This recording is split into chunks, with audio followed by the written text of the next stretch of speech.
Article হচ্ছে এএনডি, এটা তো তোমাদের জানাই আছে, কিন্তু বলো তো এদেরকে বাক্যে কিভাবে লিখতে হয়, অর্থাৎ what is the position of article. চলো জেনে নিই। আর্টিকেল কোনো নাউনের পূর্বে বসে, যেমন হি ইজ আ বয়, এখানে বয় নাউন, লক্ষ্য করো তার আগে আর্টিকেল এ ব্যবহার করা হয়েছে।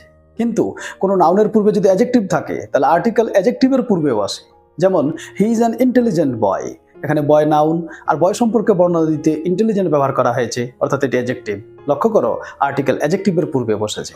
তবে আর্টিকেল যে শব্দের পূর্বে বসবে সেই শব্দের প্রথম বর্ণের উচ্চারণ অনুসারে এ বা এন লিখতে হয়। নেক্সট, যদি কোনো নাউনের পূর্বে অ্যাডজেক্টিভ থাকে এবং অ্যাডজেক্টিভের পূর্বে অ্যাডভার্ব থাকে তাহলে আর্টিকেল অ্যাডভার্বের আগে লিখতে হয়, যেমন he is a very intelligent বয়, এখানে বয় নাউন, ইন্টেলিজেন্ট অ্যাডজেক্টিভ, এবং ইন্টেলিজেন্ট সম্পর্কে বর্ণনা দিতে ভেরি ব্যবহার করা হয়েছে, অর্থাৎ এটি অ্যাডভার্ব। লক্ষ্য করো আর্টিকেল অ্যাডভার্বের আগে বসেছে। তাহলে পজিশন অফ আর্টিকেল হচ্ছে এটি।